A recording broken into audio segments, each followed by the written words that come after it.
And again, as we become that child of God, it's not according to genealogy. It's not a natural thing. It's not because of parents or anything like that. It's because of God. It's because His Spirit coming into our spirit, giving us life. And then as we have that life, now we begin to grow. And, there's things like the fruit of the Spirit that'll come in our lives: love, joy, peace, goodness, kindness, all these things that come in our lives. The way they grow is by having that light of Jesus, the light of man, the life that is there, radiating on us and in our lives, and that spiritual seed that comes into us as God's Spirit gives us life. We grow just like a plant, and we produce fruit in our lives. One of the ways you'll know that you have a relationship with God as time goes by, and as you are walking in the Word, you will start to see love, joy, peace, kindness, goodness, the fruit of the Spirit growing in your life and in the lives of those around you, as you're able to touch other people with love and joy and peace and all those things.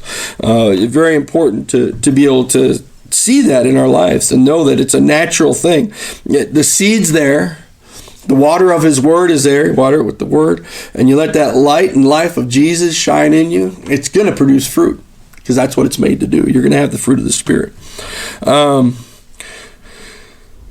Verse 14, the Word became flesh and made His dwelling among us. We have seen His glory, the glory of the one and only, who came from the Father, full of grace and truth. John testifies concerning Him. He cries out, saying, this was He of whom I said, He who comes after me surpassed me, because He was before me. From the fullness of His grace we have all received one blessing after another. For the law was given through Moses. Grace and truth came through Jesus Christ. No one has ever seen God, but God, the one and only, who is at the Father's side, has made Him known.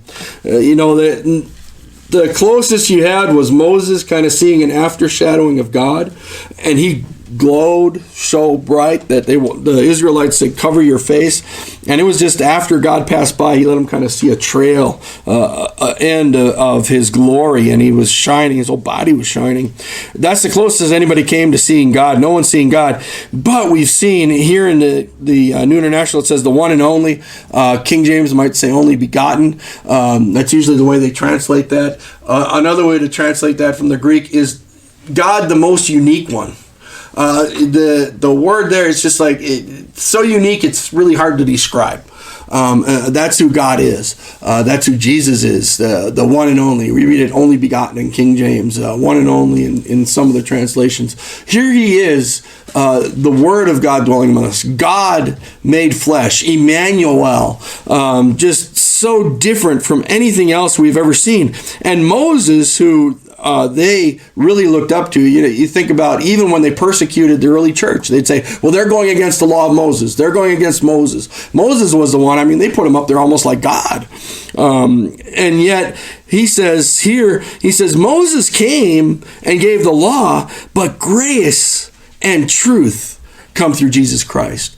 So much more that we needed, because without His grace, without His mercy, without the reality of truth in our lives, we're never going to have that relationship with God. And that grace and truth comes through Jesus Christ. And that's where Jesus can talk about a time is coming when true believers are going to worship me in spirit and in truth. And that's where that truth comes, coming from the light of His Word, coming from understanding His Word, coming from receiving His Word, receiving Jesus for who He is, looking at His life and understanding what it's like to have God with us. We are actually able to see how God would react, how God would speak, what God would do if He was a man among us, because He came as a man among us. Pretty cool.